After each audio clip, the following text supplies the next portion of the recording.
And former Arkansas Governor Mike Huckabee. It's great to see you, Governor. Talk to us about the timing of this. This is happening right as consumer prices are spiking higher by double digits. There's talk of 1970s era Carter stagflation, inflation going up. White House blinded by a really disappointing jobs report on Friday. Why now? What are your thoughts about the timing? We don't know yet whether this is purely a ransomware kind of attack or if it's a bad foreign actor, a state-sponsored. We may never know.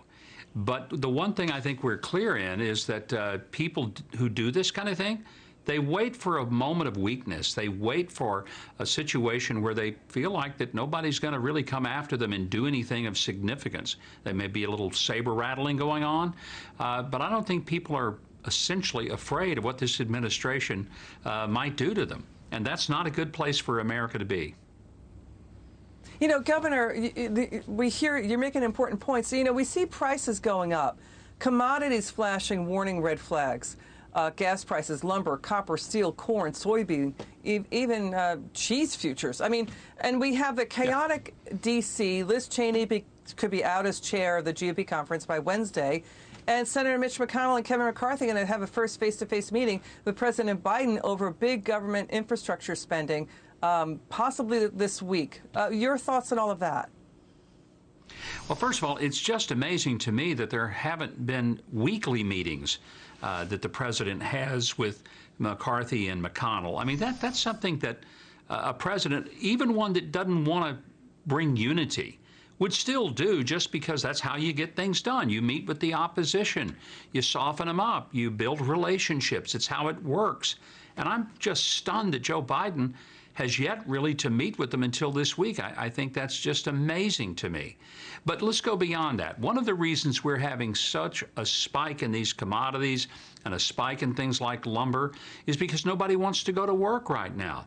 I've talked to people who mill plywood in Arkansas. You know what they say? They'd be putting out more wood. They would be able to sell it cheaper, but they can't get people to come to the mill to work because they can make more money staying home, thanks to this stimulus that the Biden administration has put out, than they can make by going to work.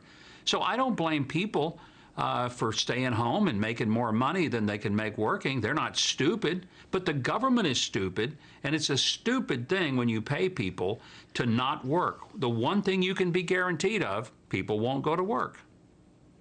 Yeah, you know, companies we're seeing are raising prices to make up for lost productivity, as you point out. Manufacturing, construction, restaurant industry can't find workers. Neil Kashkari of the Minneapolis Fed said a lockdown mentality is holding back the economy. And what you're saying, Bank of America says workers who make around $32,000 a year, they're making more money taking government handouts. But the president said, you know, all of that, those ideas are wrong. People are not staying home because of government handouts. What do you think? Well, he needs to get out more. I mean, I'm trying to be very polite about this, but if he would just drive up and down some streets anywhere in America, he'd see help wanted signs everywhere.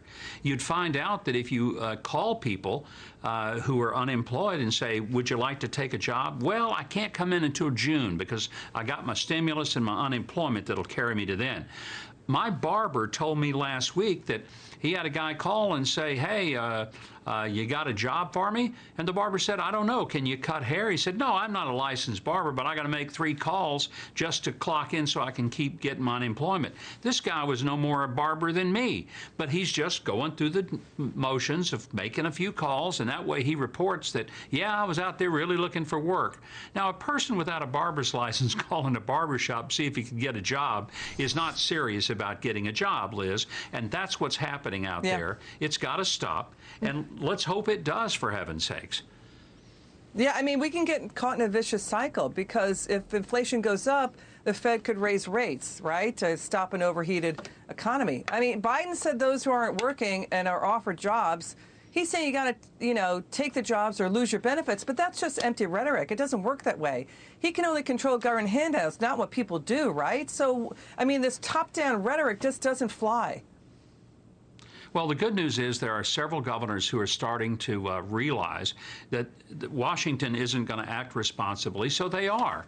And what they're doing is they're scaling back unemployment benefits for people who refuse to take jobs that are available to them.